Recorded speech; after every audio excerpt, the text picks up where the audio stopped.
Hello, everybody, and welcome.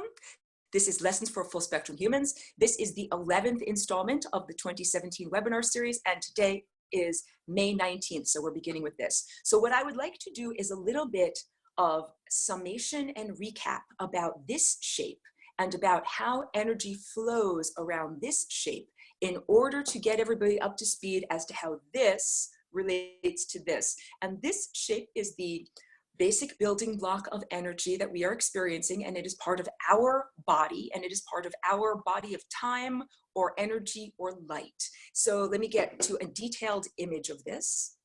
And I know I make funny faces while I scroll, but I do have all of my photos very organized, so I won't have to scroll very much. Oh, let's see if 3 will work. I'm being ambitious. I chose 3 images. All right, cool. So first, let me just show you. These are 3 different depictions of the chakras or energy centers on your body. And chakra just means spinning wheel of energy in Sanskrit. It is not a fancy word at all. And let me show you the next one. So that is very, let me speak properly in full sentences so you can actually hear what I'm saying. And let me choose a color that you can see. This drawing is accurate in one sense, that it shows the size proportion of the physical layer. That physical layer I just highlighted in black, that big red or magenta sized torus that the human is within. That is how big our physical energy field extends. Literally, if you extended your arms and legs, your arms as wide as you possibly could, your physical energy field actually extends even several hand lengths away from your body. So that is very accurate.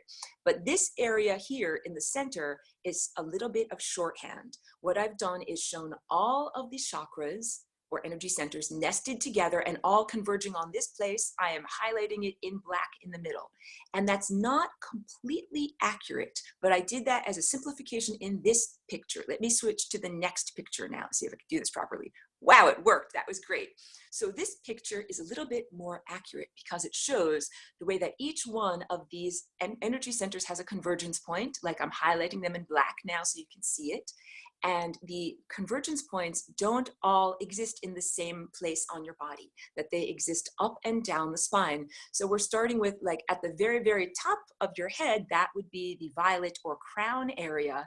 And that convergence point fits with your indigo or dark blue area. And that is right in the center of your skull. And that is like the highest level of your personal energy centers in this octave of humanity. Let's talk about music and let's do octaves. This is an octave.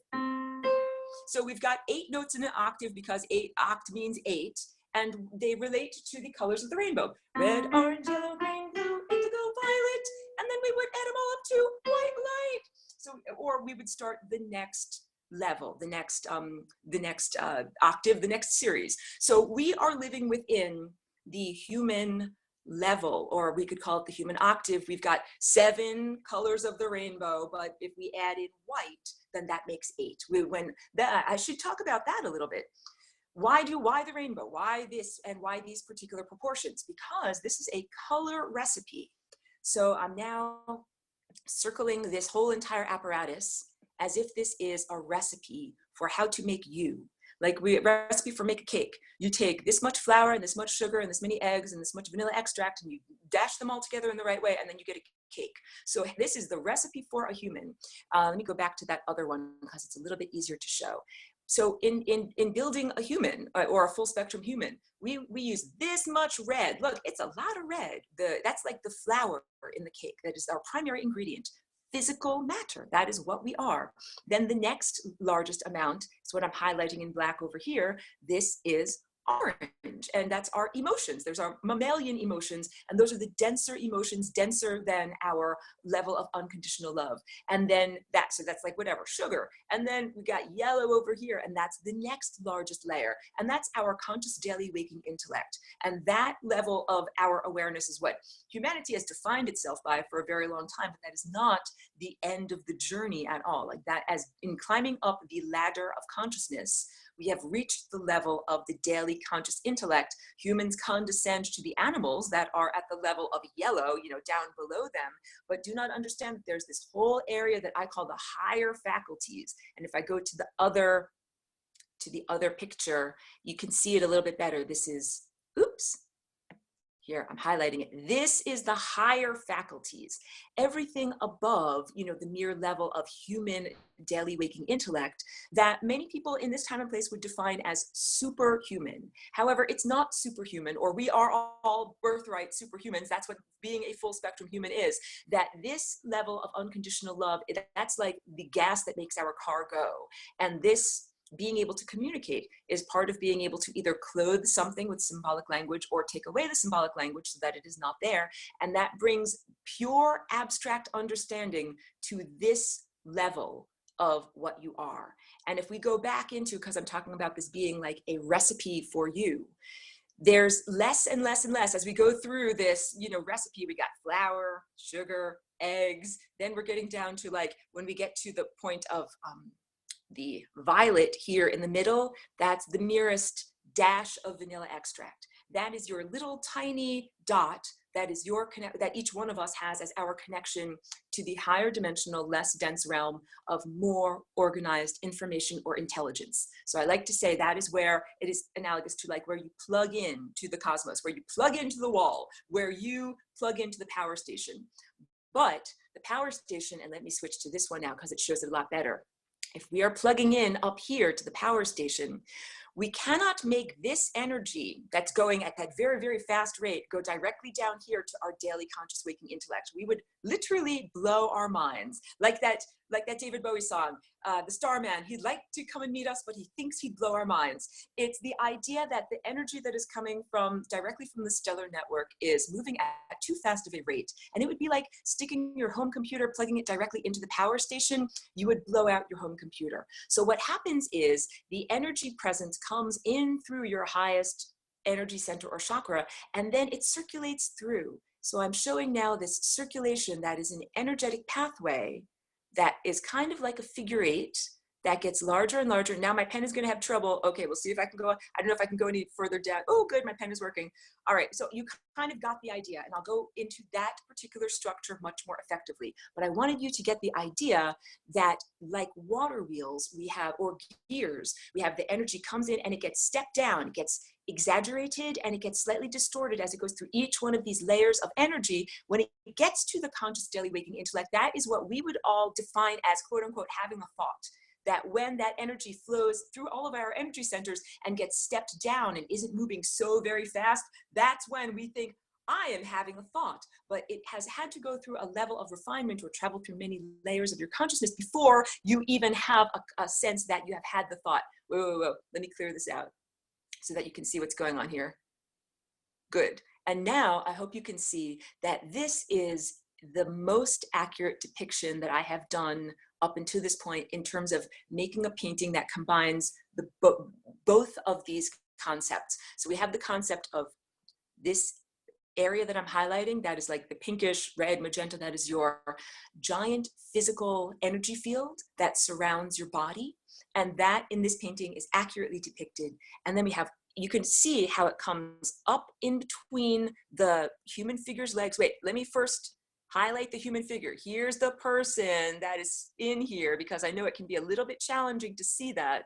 So I hope you can see that on your screen. Take that away. And now we've got this, make my pen work, this red energy center that goes up in between the legs and is at the base of the spine. So that's the first energy center. And then you can see how all of the rest of them are arranged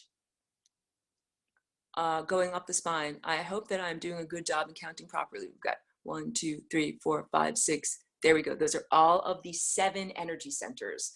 Okay. Back to my face. Hold on a second. Let me also drink a little bit of water. Hold on a second.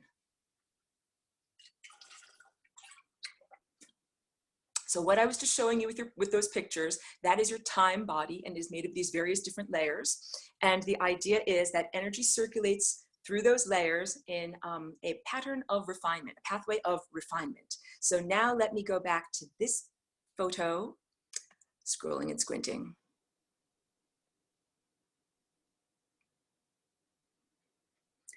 Here's how energy circulates around this yellow sculpture, because it does not merely go, choose a color that you can see, and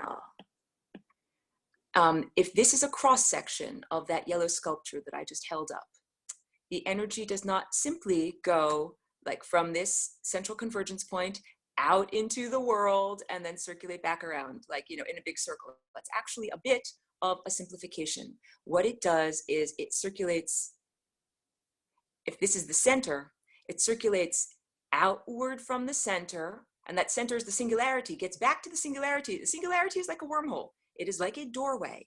It goes through the doorway, but it doesn't come out in the same level that I just drew. It actually comes out in a smaller level and has to go through that smaller level. Then it goes through the smaller level, then smaller and smaller and smaller, does 7 loop-de-loops before it is allowed to go through. And then it goes on to the other side and it does 7 loop-de-loops before it is allowed to go through.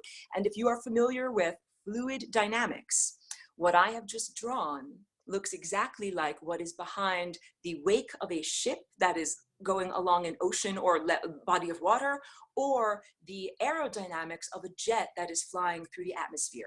That, you know, the ship or the jet would be flying away from us, like I'm drawing that arrow as if it's flying away from us. And what we're looking at here, these are like the swirls of energy that are going off into the distance. So what the jet is, or what the ship is in this analogy, is time. It is your consciousness moving through time. Let me clear this away, and now I'll show you the actual energy pathways. So if we start from here, big yellow dot that I just drew in the middle, we circulate outward into the physical realm.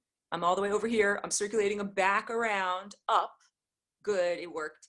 My pen worked. But now we don't end up joining up at that same place. What happens now is we enter the orange layer. And now we go around the orange layer. And then when you get back to the singularity, you go through the doorway, but you don't come out in the same room. Then you go through the yellow layer. And then you go back to the beginning and you go through the doorway, but you don't come out in the same room. And then through the green layer, same deal. You're getting me. I'm being repetitive here. You go through the doorway, but you don't come through the same room. You go through the blue layer, that is light blue, doorway, same room. Dark blue layer, doorway, same room. And then finally you go through that violet layer. That is the top layer, the highest frequency of what you are as a human, the highest note in your own octave. And then you get to circulate around, so you're over here in the middle, then you get to go through the doorway and begin to circulate around this big one. And then you circulate through here and through here and through here and through here and through here and through here and through here. So I hope that I have just, using many, many words, I hope that I have just gotten across the idea that these chakras, they are not separated. Like the analogy is often used that these are like Russian dolls. These are like, you know, those nested Russian or Ukrainian dolls, but none of those dolls talk. Their surfaces do not connect with one another. So it's essential for us to understand that all of these energy centers, all of these surfaces connect with one another through that central convergence point. And that central convergence point is, I call it the singularity, but it's not the transhumanist singularity. So just clarifying that for this class.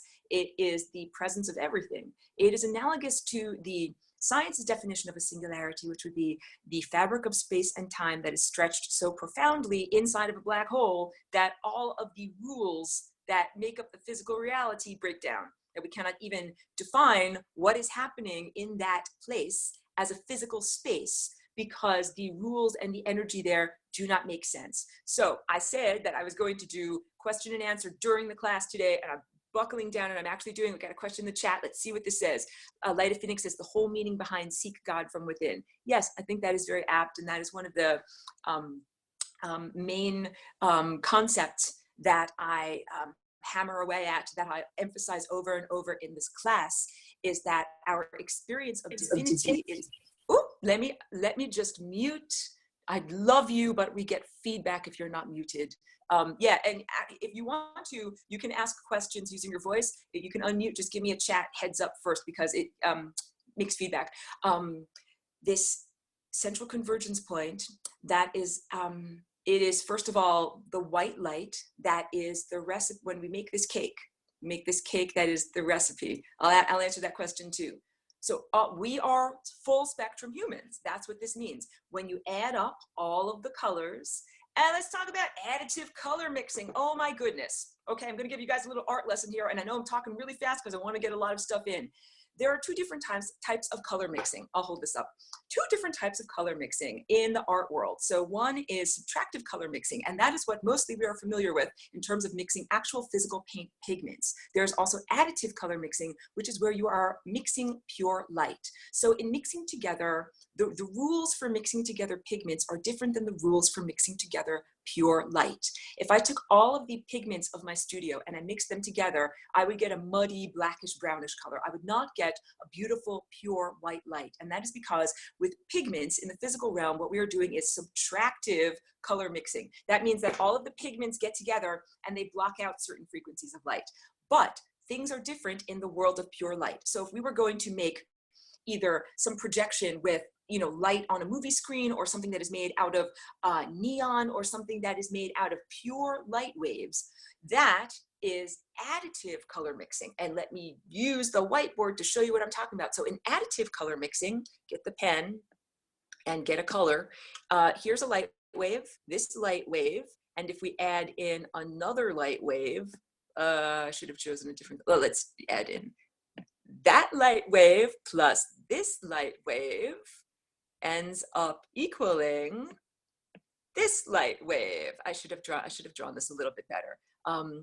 The idea is you have these literal waves that are shaped like this, and then you might have a smaller wave nested within it, and whatever is showing over here, that ends up being the color that you end up seeing. I'm sorry that my words are not describing this very well, but I'm trying to get across the idea that the recipe for the cake of you is made through additive color mixing. That means we add up all of the light waves that are red and yellow, red and orange and yellow and green and blue, light blue and dark blue and violet. And if they're in the correct order and the correct, I'll get to that question, the correct proportions, then we get white light. And that is the whole idea, that white light is that undifferentiated ray of consciousness that emanates outward from this convergence point. This would be considered the totality state, the presence of everything, all thoughts and all possibilities and everything that we are. So yes, someone just mentioned a prism, like a triangular shaped piece of glass that refracts light. That is what we are. I'm bringing, here's a little crystal just as a little visual reminder. We are, show it to the camera. Here's a little tiny crystal there. We are literally crystals. We are crystalline beings, and we have this primary light that comes from the source. Our nearest broadcaster is the sun. I'm pointing to the sun in the beautiful sky right now. We have a beautiful sunny day here.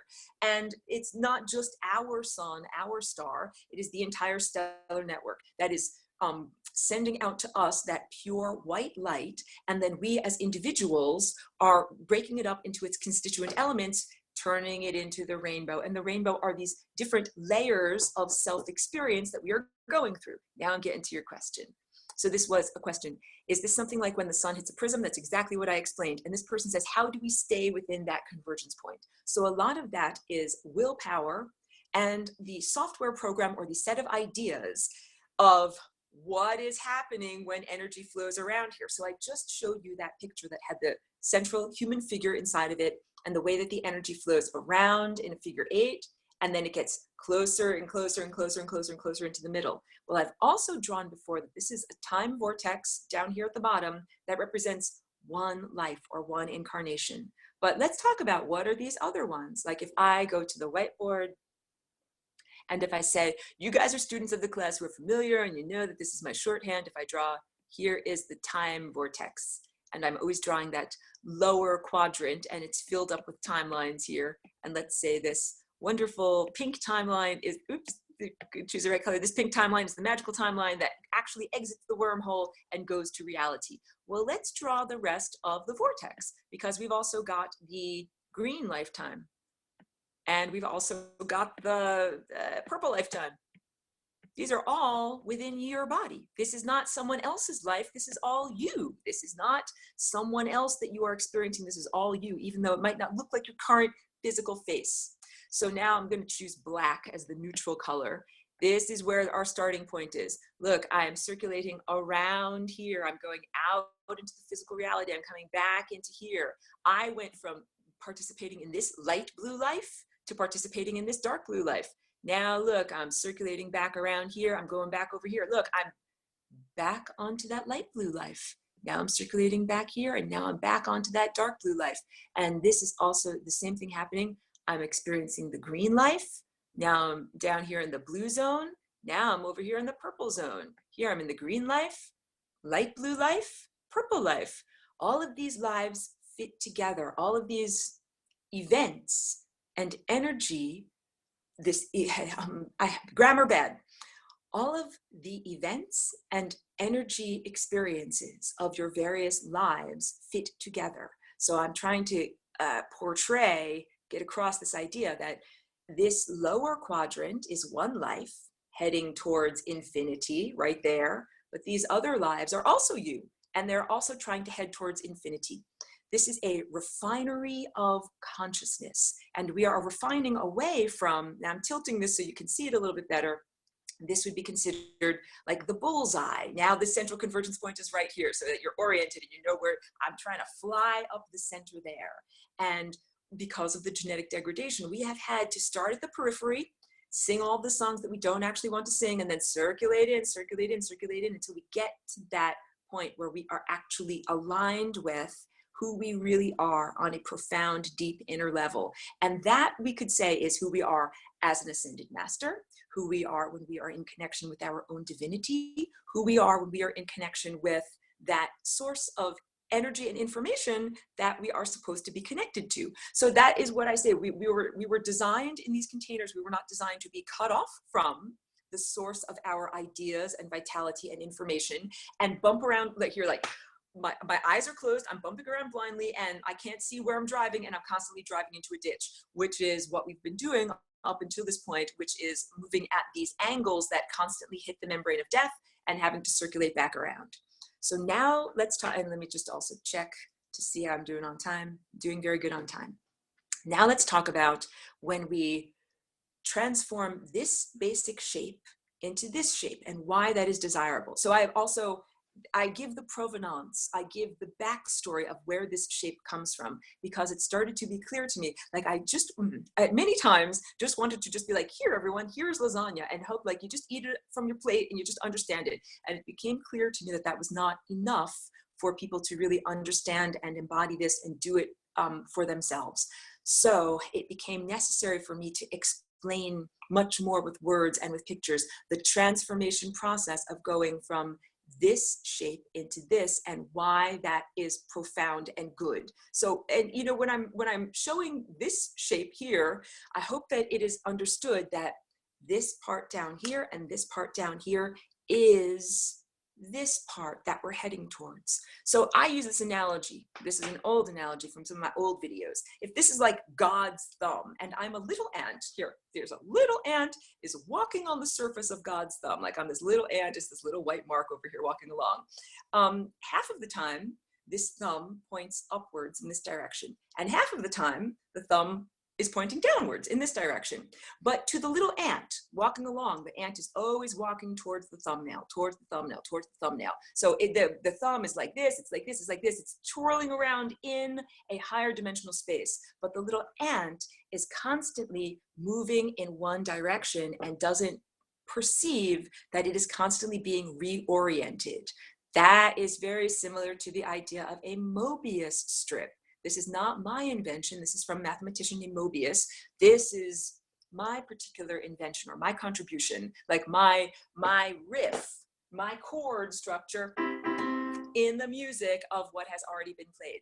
All of this is the music. All of this genetic structure, all of this structure of consciousness and ideas, all of this is what already was in existence. So it would not have been appropriate if I was like, I'm going to say screw you to everything that is already in existence, and I'm going to force, like, you know, twist the arm of the cosmos and make it into this shape. That is not allowed. And that's why this is such a cool invention, because it does not negate or come into conflict with any of the other previously established basic truths of how energy flows in the cosmos. It's like saying we innovated a new riff or a new chord structure that harmonically integrates with the rest of the music that is already going on. And the music is called life. When we are experiencing this, we are alive. That is why when people say, should I get rid of Aurora, should I get rid of my chakras? I've read this on the internet. Like, someone said I should get rid of my chakras in order to be free. Should I? I'm like, no, I really don't think so, because chakras are organizing principles. They are like organs of your non-physical body, and they help to organize your flight through time. So I would say it is better to remove blockages and to heal the structure of the chakras or energy centers or time field, as opposed to trying to quote unquote get rid of it somehow, because this portion of your own body is connected to the overarching time field. I'm going to draw the overarching time field, but I just wanted you to understand that the little ant that is walking on this Mobius strip, it goes from the inside to the outside and from the outside to the inside without ever lifting up off of the surface of what it is. To the ant's perspective, it's always walking on the same road, and the road twists from the inside to the outside. That is the experience of the flying rainbow lasagna, because the outside surface becomes the inside surface, and then the inside surface becomes the outside surface. And the surface is the surface of time. The surface is, I use this analogy all the time, the flat leaf. I'm like a caterpillar and I'm walking on a flat leaf. I can't just jump from here to here. I don't have legs to jump. I'm a caterpillar. I can't fly from here to here. I don't have wings. I'm a caterpillar. I have to walk across the whole entire leaf in order to get from here to here. And that is what the current level of experience is for humanity. That humanity is like a caterpillar stuck on a leaf. You wake up in the morning and you have breakfast, then you travel through time, you have lunch, then at the end of your day, you have dinner. And you cannot just jump off the surface of your leaf and fly directly towards dinner, nor have you figured out the way to bend the leaf so that you bring dinner towards you. That is what flying rainbow lasagna is. It is a way of bending the fabric of space, time, and consciousness. I add in the element of consciousness. Science calls it the fabric of space and time. Science is only prepared to quantify or talk about or measure in an effective way space and time. Science is not prepared to measure or effectively observe consciousness. How much does your consciousness weigh? Well, science doesn't know. How long? How many inches long is your consciousness? Science doesn't know. So it's like science doesn't even want to touch that concept. However, this journey and this structure is all about consciousness. And I also say this is a very powerful tool for personal empowerment. That's also why I don't believe you have to get rid of your chakras. Chakras are about reality creation, and those higher faculties. Let me draw up another picture of the higher faculties so you can get an even clearer idea. I'm squinting and scrolling. Here's a picture. These higher faculties, and get a pencil so I can do this. These higher faculties up here, that is what allows you to be able to perceive time and effectively navigate the time field. That literally you are looking out through this aperture here, the way we look out through our physical eyes, and you can see what timeline are you traveling on. And if you don't like the timeline that you are traveling on, you can turn the steering wheel of your body energy centers. This is your steering wheel. Here, I'm highlighting it right now. You can kind of see how these are almost like wheels of a car, and they spin around in this groove, and that groove is actually part of the heart. I can't highlight down there. There you go. I'm pointing an arrow. That area down there is the heart. The heart creates this enormous energy field. I should be highlighting that in green technically. And the steering wheel of your consciousness and of your body sits within the groove of that energy field that is created by your heart. That is the energy field of your heart right there. And then these higher faculties nest within that energy field of your heart. And then this over here, what I've drawn here, that is the librarian of the cosmos. Look, it goes directly down into the deep inner structures of your brain that contain like your pineal gland and your limbic system. This is that energy presence that comes from the power station, the higher dimensional, less dense realm of greater organized intelligence and information. That's where we plug into the cosmos, and it comes into there, and then we are supposed to get pure insight not yet clothed with words, because words distort our insight, and that insight informs our steering wheel. This is the steering wheel. Here you can see it's pretty in front of the person's face. Informs the steering wheel, and the steering wheel makes us either, maybe we're going to turn the steering wheel and look at a timeline over here. Maybe we're going to look at one that's over here instead. It all depends, and what determines our flight through time is what we are thinking, what we are perceiving, and what we are intending with our willpower. So all of this matters in terms of empowerment, because many, many people have just been tumbling through time, not fully in control of their higher faculties, not fully in control of their lives. If you were fully in control of your life, would you ever crash your car into a ditch? No. Would you ever develop a disease like cancer? No. Would you ever have something bad happen to you, like, you know, your business goes out of business or your cat gets killed? No. So being in control of your trajectory through time means you get to choose the events that you are experiencing. So now let's get, because I told you in the intro, I was going to do some recap, talking all about, you know, what has brought us here, and also some envisioning the future. Let me just drink a little bit of water here. Because I speak all the time, I harp on the idea that humanity was once very exalted. We had this amazing pre-flood, antediluvian, sophisticated worldwide culture, and then we were degraded with the genetic degradation. So we are currently in this format that I say, this is like the domesticated human format.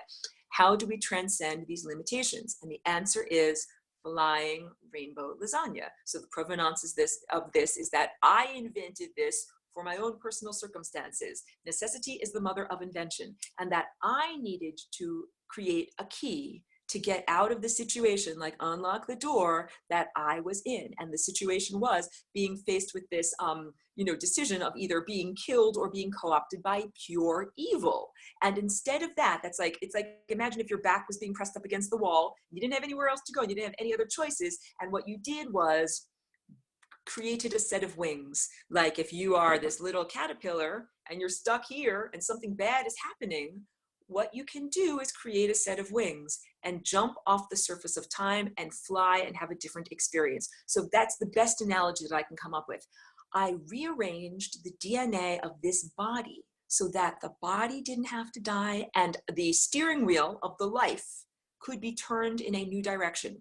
And I'm not the only person that this applies to. It's like once you make a song, if we make this song, let's play some notes. We can play that song. You can play that song on the clarinet. You can play that song on the marimba. You can play that song anywhere where you've got chord structure. So once a thought has been thought, or once one person has embodied a concept or done something, it then becomes available to the rest of humanity. And humans call this the 100th monkey theory, that comes from monkeys washing sweet potatoes in Japan. And monkeys on one island figured out how to wash the sweet potatoes, and then miraculously, the monkeys on the neighboring island also figured out to wash the sweet potatoes. And they didn't call each other on the phone and say, hey, monkey man, I got this idea, you should wash your sweet potatoes. They didn't do that, but their minds were connected through this morphic field, or the idea that we are all connected through non-physical tendrils of intelligence. So I had the idea of flying rainbow lasagna. And that means that technically this idea is now available to be applied to everybody else's life and genetic code. And I say this all the time, this is like a pencil with an eraser, where you can erase things from the genetic code that you do not wish to experience and write in the things that you do wish to experience. Now you can say, Aurora, I'm a newcomer, I don't understand. You're talking about the genetic code being connected to my experience somehow. Tell me more. And the answer is, your genetic code does not just determine, like if you have brown eyes, and I'm not like, I want a flying rainbow lasagna and change my genetic code so my eyes can go from being brown to green or blue or something that is unusual.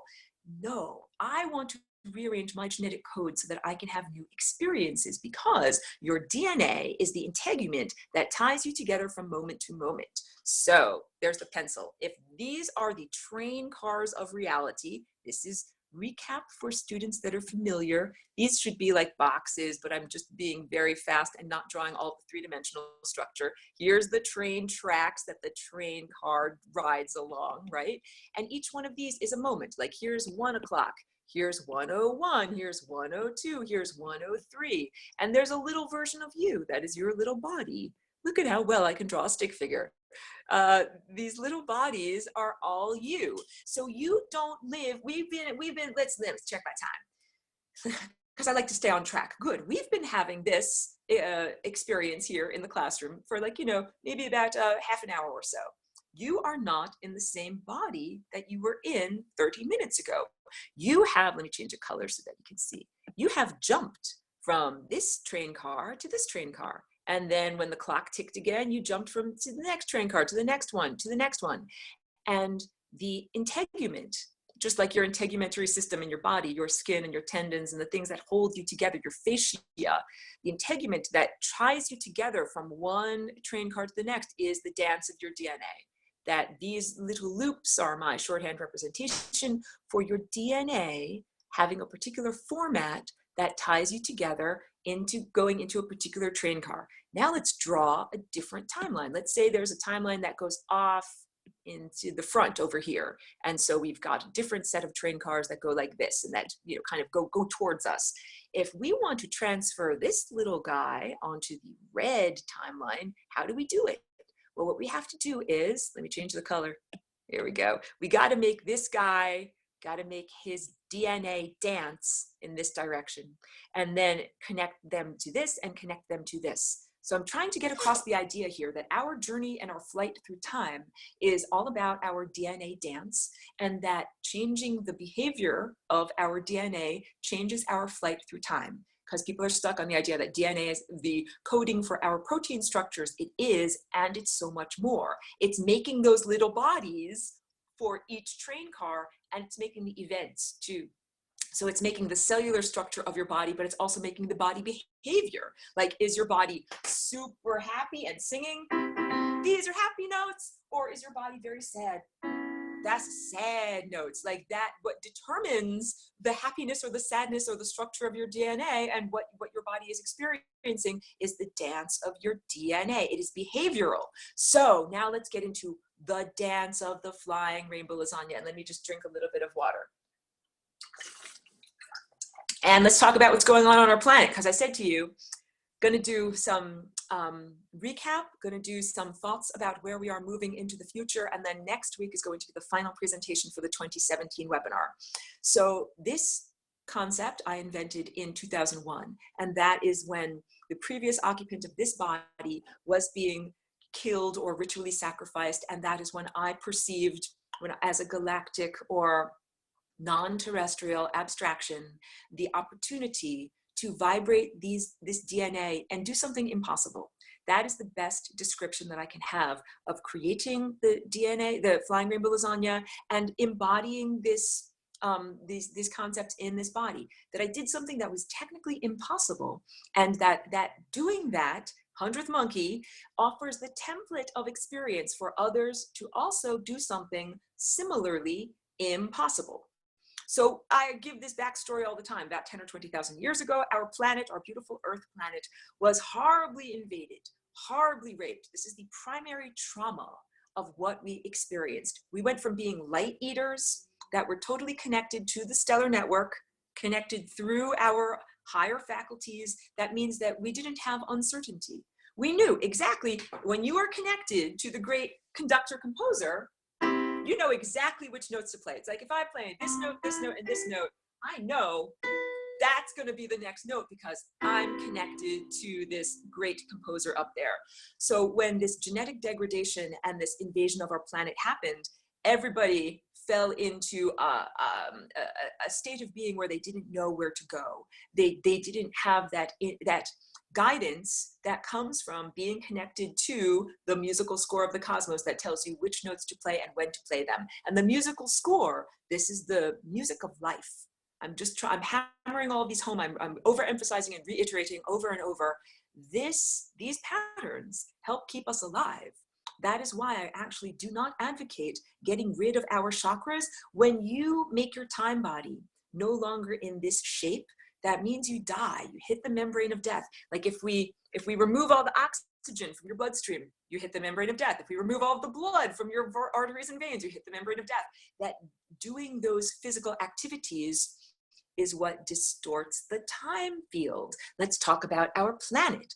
Our planet has her own trajectory. Like we have our time vortex in the direction that we are going, and we are all individually and as a collective whole, all of the human mycelium here, we're trying to realign ourselves from going, hitting the membrane of death at this angle, to realigning and going directly up that center. And then we are like the ship or the jet, leaving a wake behind us. We leave in our pathway behind us this energetic waveform structure. That is what I drew with the vortex is spiraling back into infinity. That is when we are perfectly tuned, when we are perfectly aligned, when we are going in exactly the right direction. So we are all attempting to retune. You could think of it as like you're the needle on the record. Instead, you're going like this, or you're going like this. Or you could think you are always like this, and you are changing your shape of your energy centers from being aligned like this into being aligned like this. And that doing that is empowering and profoundly freeing, because it means you don't have to hit the membrane of death anymore. You don't have to keep on dying and being reinserted. It's not even like, oh, you have to have reincarnation in between lives. We are constantly having to die and be reinserted in the same life, a la the movie Groundhog's Day with Bill Murray, where he was inserted over and over in the same day. But for us, it's not just within one day, it is in an entire lifespan. And we have to keep going, circulating around and around and around until we finally hit that moment where we are able to exit this pattern of energy and reach a new energy pattern. I'm going to get to that question in a second. Let me just do this. What we're doing right now, individually and as a collective whole and as a planet with Flying Rainbow Lasagna, is rectifying the time field. We are rectifying our individual experiences of being out of tune, not connected to higher dimensional reality, not connected to the composer that's telling us what's going on. We are rectifying the distortions that happen from death. There's a lot of distortions that happen from death. Death is like cutting the threads of this living time field embroidery. If I cut somebody's thread, if I cut John Smith's thread, I'm imagining I'm cutting his thread now. That means that John Smith isn't going to be in the time field living as a vital being on Earth for me to talk to, or someone else to talk to, or he's not here to dig a ditch or plant tomatoes or drive his car. There are a lot of things that he doesn't get to do because he's not alive in the time field anymore. So our capacity to be in the time field is based upon our capacity to move our DNA and our time structure in certain patterns. And you get to live longer and extend your journey for as long as you would like if you play the right music and if you live in the right patterns. Over here to the questions, because I said I was going to be really good. Okay. Light of Phoenix says, I think people truly believe something happened to humanity to genetically alter their consciousness, genes, and DNA. Right on. Human Being says, dang, that means GMOs affect us multidimensionally. Ho, let me get on to that. GMOs, I usually do not give dietary information advice to other people. I'm a meat eater. I eat bacon and eggs every day. Like, I don't pretend that my diet should be applied to everyone. I eat a low glycemic diet because of epilepsy. However, I can tell you that I advocate for not eating any genetically modified organisms because they absolutely affect your music. If you're trying to play the beautiful, uplifting, harmonic, well-organized notes of the symphony of life, and let's say you've got some organism that they grew a bunch of corn that doesn't taste good or sound good, that sounds like that, and then, well, let's try to make an ugly sound. Let's make it like this. That's what happens when you eat the genetically modified corn. You are trying to sing the right note, but the food that you're putting inside of you sounds more like this, and then it doesn't harmonize with the overarching symphony that you are experiencing. It's worse than that, because the genetically modified organisms are affecting us even if we don't put them in our bellies. Let's imagine and envision how many acres and acres of genetically modified corn are across, the American Midwest. There's literally a desert for the monarch butterflies. It's like a desert going across Indiana and that whole, the breadbasket or wherever in our center of the United States, that there is so little habitat that contains plants that the monarch butterflies can eat. It's just a giant, giant sea of monoculture, and they're all musicians that are not well tuned. I'm going to make horrible music now. They're all musicians that aren't making pretty music. we're plants that are happy. They're all making music like this. And you drive through acres and acres of cornfields that all sound like horrible, horrible music. So that those poor musicians are affecting the entire symphony. So all of the genetically modified crops that are growing in their fields are affecting this symphony of life, whether or not we eat it. And it's affecting the microbial realm and it's affecting the insect realm. This is the whole point. Ethics, when is it appropriate to jump in and have intervene? Because clearly I'm an interventionist. I'm a galactic abstraction, but I'm here in this human body because I created the flying rainbow lasagna, because I said, what is going on there is not fair, and I'm going to make a solution. And I make an individual solution that applies to my life experience, and it also can be applied to other people. And what is happening on our planet with genetically modified organisms is very unfair, and it relates to what was happening at the end of the sophisticated antediluvian worldwide culture known as Atlantis. That back then there were also, let's say, unnatural ways of distorting and manipulating the dance of DNA that affected the entire planet. Because now I'm going to get down to this. Our DNA is always circulating in circles. It's always making these little circular movements. So it does that when it is splitting apart. I'm going to the whiteboard here. Get the pencil going. When it is splitting apart, like here's two strands of DNA that are together, and when they are split apart in order to, here, like imagine this is chopping them in the middle. When they are split apart, that is for RNA replication. We get one going over here and we get one going over here. Then we have little teeth on this side and little teeth on this side. Just got to drink a little bit of water here because I'm talking so much.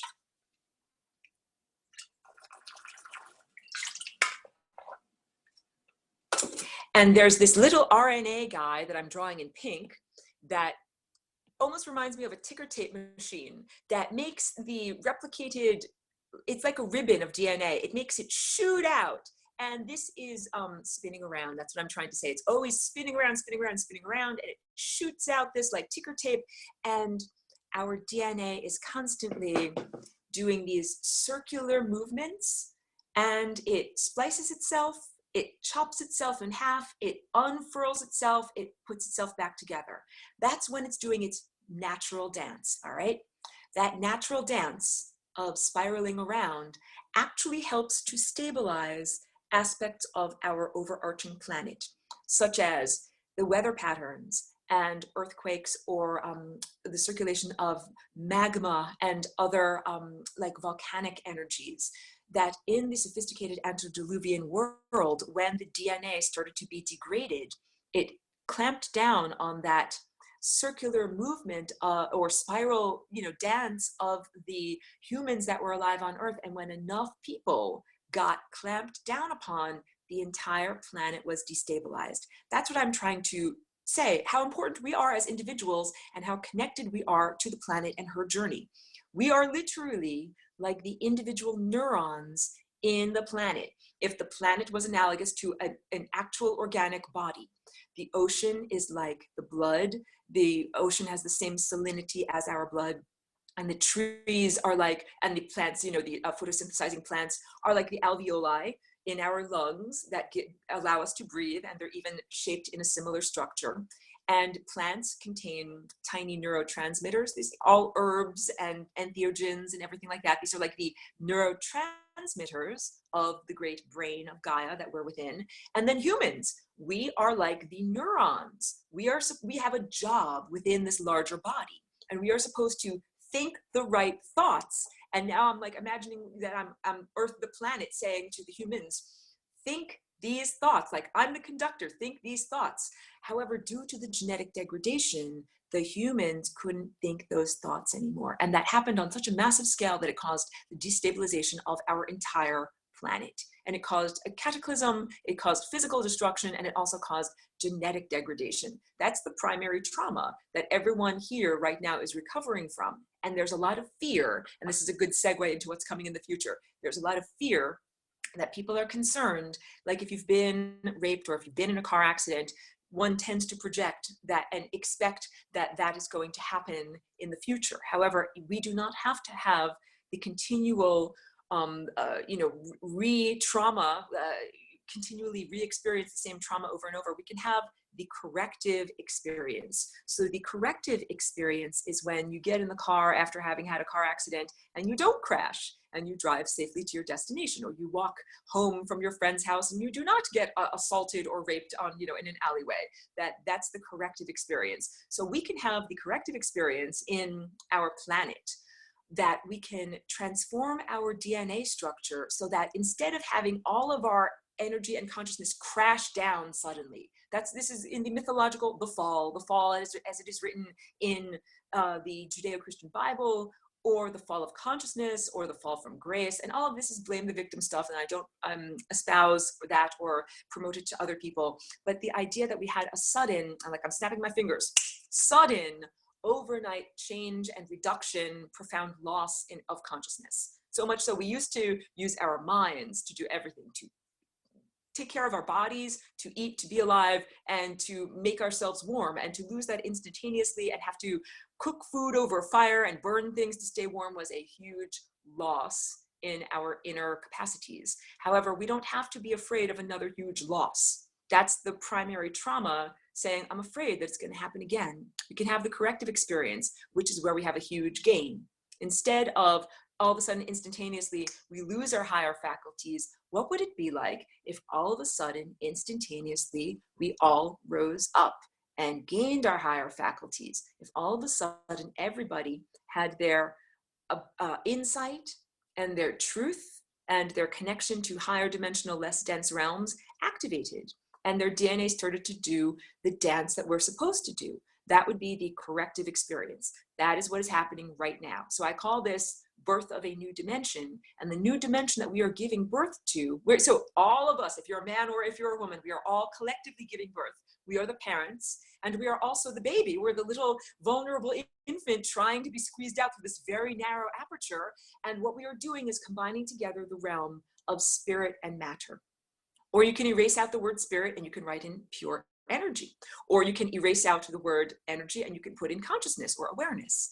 That there's a narrative fiction that has been portrayed to humanity for a very, very long time called objective materialism, that says that your mind doesn't affect reality.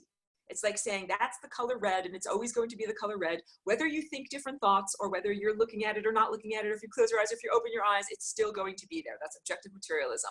However, we understand from Einstein's teachings and the quantum physics and the work of the early 20th century that we are much more than just objective materialist experiencers. We are experiencing matter on a quantum level, and that means that the observer has an impact on the matter that is being observed. And matter, this word has as its root etymological word comes from mother.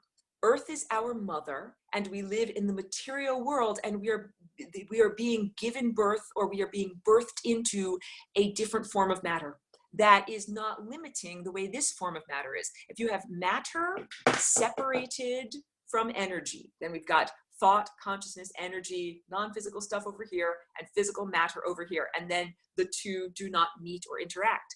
But what we are doing now with this birth of a new dimension is bringing together and integrating consciousness, awareness, observership, and the behavior of matter. That is what the flying rainbow lasagna is. Formerly, divergent realms get put together. So it used to be the inside and the outside could not communicate. Now we have the inside and the outside communicating. Let's say this surface represents matter and this surface represents energy. Oh, look, I'm traveling through the world of pure matter.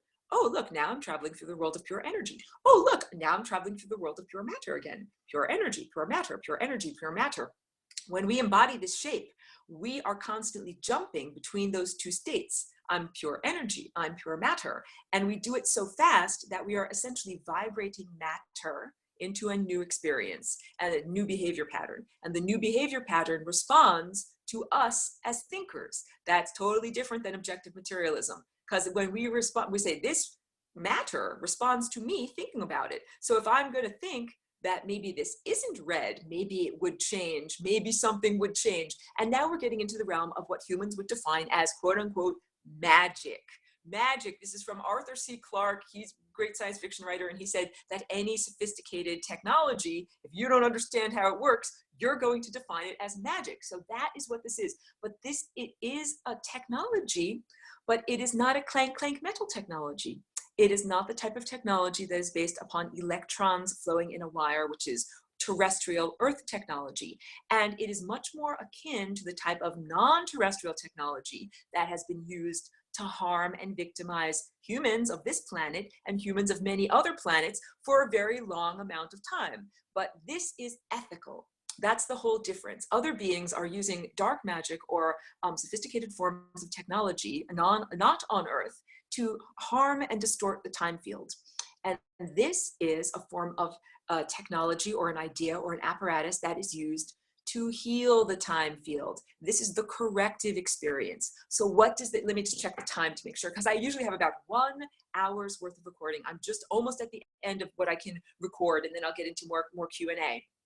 Because I want to leave everyone with a sense of our trajectory and a sense of very appropriate hope. Like, I am not a lobotomized idiot, and I'm not here to feed everybody pablum and say, everything's going to be just great. Everything is fine. Like, I pat you on the hand. There, dear. Everything is fine, and everything is going to be just great. I am not like that at all. I am very much recognizing the profound difficulties, and we are really all at risk. We are just like a baby coming out of the birth canal. The baby could strangle. If things don't go right, the baby could die. If things don't go right, the mother could die. So I'm absolutely recognizing the amount of duress or difficulty that we are experiencing in this birth process. And I'm not a lobotomized idiot when I tell you that we're literally on the verge of emerging into a new experience. Like when a baby is born, it goes out of the womb and has a different experience where all the things that it was prepared for in the womb now get to actually happen. So all of our inner self-cultivation, all of the processes of refinement of our mind and our energy centers, and learning to use the steering wheel of our mind in order to drive on the genetic pathways that we wish to drive on, all of that's like a baby developing in the womb. And we will be emerging into a much more expanded state of more freedom, because I told you, you'll be able to fly through time instead of having to live on the surface of time and move through time only in one direction. Now you can jump off the surface of time and fly here, or fold time so that it behaves differently. It is a completely different experience of time. And this also means we will be regaining our higher faculties. That is the capacity to connect directly to the stellar network, no longer being blocked off or impeded in that connection. So that means that now humans are not like remote control robots bumping into walls and not knowing what to do. Now humans know what to do because humans are connected to their own divinity. None of this is about being connected to an external authority figure that says to you, like, some Christian God, or some man in the sky that says you're bad, wrong, and naughty, and you have to do this in order to get into my heaven.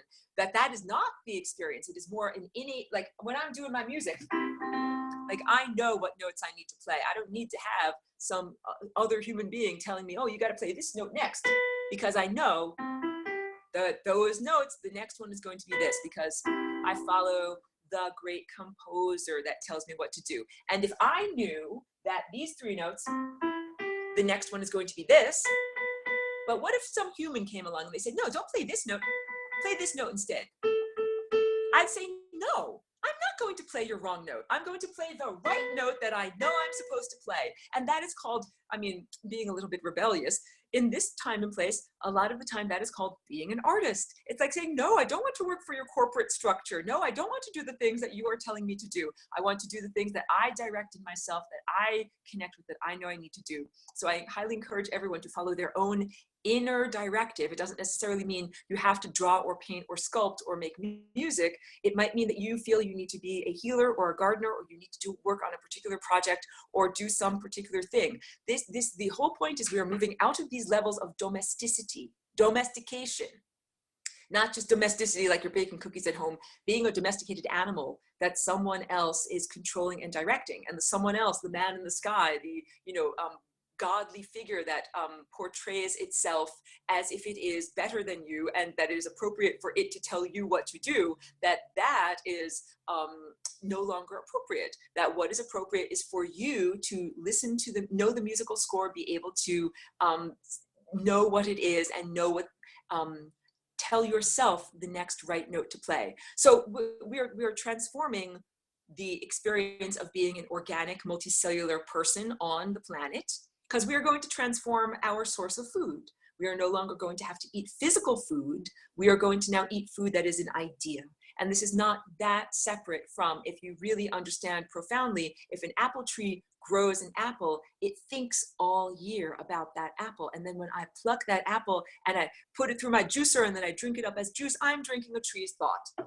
Once I'll just say to you, keep practicing that thought structure. And that is part of the journey into, we are going to become eaters of non-physical energy. And when we do that, our entire economy changes and our value system is also changing. So right now I'm telling you, I'm a cultural outsider. I came here, I was shocked by the barbaric values system. And I'm not here just like wagging my finger telling you that you're bad, telling you that you're all bad. I'm not, but I'm telling you that the killer be killed, only the strong survive, to the victor go the spoils. Those are the barbarian value system. And I was really kind of surprised, shocked, unpleasantly, that is the way the economy runs down here. And that is not effective.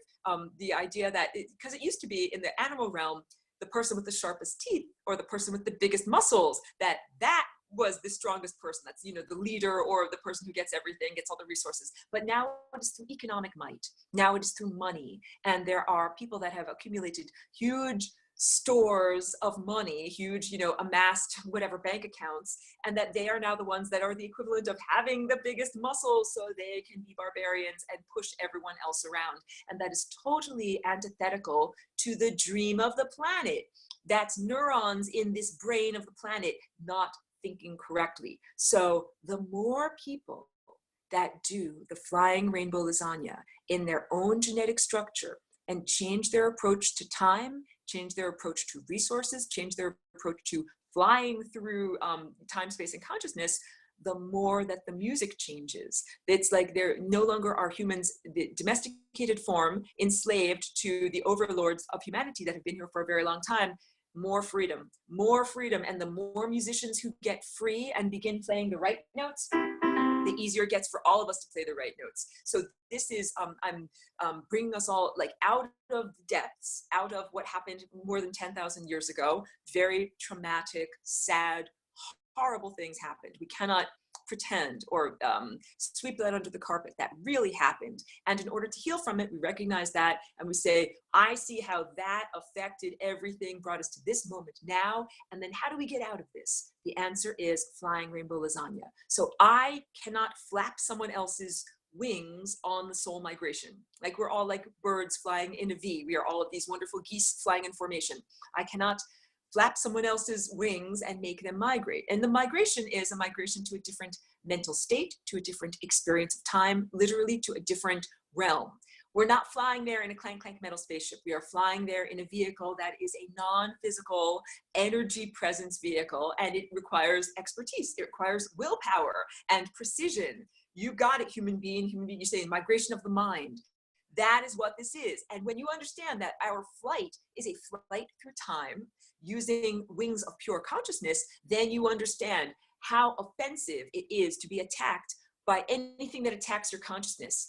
Anything, genetically modified foods attack your levels of consciousness. Same thing with uncontrolled electromagnetic fields. Same thing with any of the pollution that we've got. We've got nano pollution in the atmosphere, we've got pollution in water, we've got pollution in food. All of those things, those are all like the muddy music, making it harder for us to hear the right music and play the right notes. That's exactly Ellen is saying, but it didn't stop me. Didn't stop me either. There's a lot of people in this class that it didn't stop, because this is an inevitability. And I'm going to tell you this, and then I've got to stop the recording, but answer more questions. This is an inevitability. It just like the baby being born, it is going to happen. This cannot be stopped. So there are many, many forces that have tried to slow it down or to impede it or to exploit it or to stop it from happening. None of that has successfully happened, and it continues to gain momentum and it continues to happen. So this is also an exponential gaining of momentum, and I have noticed so much positive change in the past 2 months or so, that the more people that are playing the right music, the easier it gets for everyone else to hear the right notes and play the right notes. So at this point, everyone is understanding that this is you could say World War III is a battle for your mind. It is a battle of consciousness. Even though I try not to take the language of war and apply it to this, I prefer to say we're giving birth.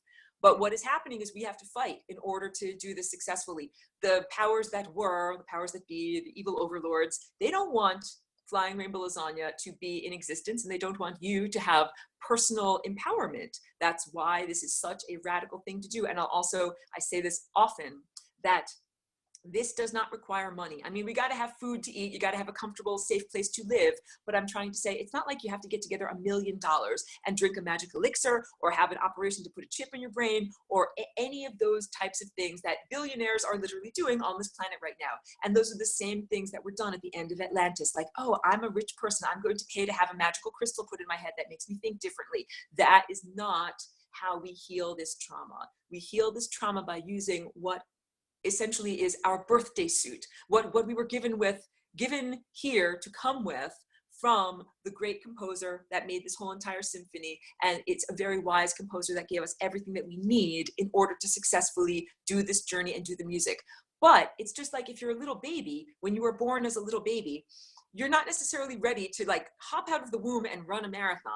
You have to take time to train your body and grow your muscles and learn how to do it. So that's what I'm trying to say, is that we have this innate potential inside of us as baby lasagnas. We have to cultivate it and learn and grow how to control our genetic dance. And I do this every day. Every day I go in my garden, I sun gaze, I ingest all of the energy that I need from the stellar network, and then I do my Flying Rainbow Lasagna dance, making my DNA move in these patterns and connecting to the rest of the microbes and the plants that are around me, and even connecting non-locally to other humans that are doing this dance and to other organisms, to blue whales and elephants and redwood trees and everything like that, and other humans. And that this is, we are learning how to reshape time. This is the healing of the time field. So I hope that this is a very this is intending to be a message of hope, because we are really under duress. This whole birth process, we've gone through a very long labor. We've gone through the difficulties of the delivery, right? And now the baby's just coming out. We're just coming out. What is this new world going to be like? What a new world is like, that phrase, because of New World Order, I try not to use it too much, but what is this new realm or new chapter?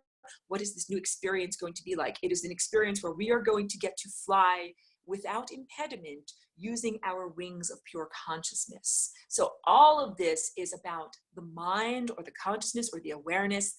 I want to say levels of the non-physical being, but you don't get rid of your physical body, because that's one of those lies. That's like, oh, you have to die and get rid of this pesky physical body before you get to fly free. No, no, no. What we are going to do is change and refine our physical body structure by the Flying Rainbow Lasagna genetic dance oscillation, so that it behaves differently. We're literally changing matter, the cellular matter of our bodies. So you know something, you own your body. You get to do what you want to do with your body. No one else can tell you what you are and are not allowed to do with your own body. You own this matter. You own these molecules. You can do what you want to do with your own molecules. I dance like a Flying Rainbow Lasagna with my molecules. And I recognize that that is a profound, revolutionary thing to do. And I encourage everyone else to do it as much as possible. And also, like, I have previous webinars where I speak about exactly how to do the dance steps, how exactly to do it, and everything like that. Do not be concerned if you don't know the dance steps right away. As with any, you can just, as with any dance, at first you can just begin with the beat. And then you can add more notes and get more complex, and then add more notes. Okay, so it is something that builds the more you do it, just like lifting weights. The first time you lift a 2-pound weight, then next week you lift a 5-pound weight, then next week you lift a 10-pound weight. It is all about building on the foundation. So I'm saying, do not be concerned if you are not an instantaneous genetic virtuoso. It takes time to learn to play your genetic instrument, and it is inevitable. Like, I know that when I say that, some people think, but what about all the evil people and, you know, like George Bush and things like that? All I'm going to say is focus only on your own journey. That's what really matters. Don't worry about anyone else that you think is evil, and your own journey of becoming an ascended master. It is quite inevitable. I'm just grabbing this little sculpture as the final, showing you what's going on. This core timeline that reaches that convergence point is inevitable. Each one of us has that as the map of who we are inside. It's not like anybody is born without that capacity. We all have that, and it is inevitable that we will at some point align ourselves with that possibility and get back home. So I'm saying to you, it might be a long journey. It might be very difficult. We might go through a lot of BS along the way. However, it is quite inevitable that we will get back there. So let me finish up the recording and then get to all of these questions. Thank you very much.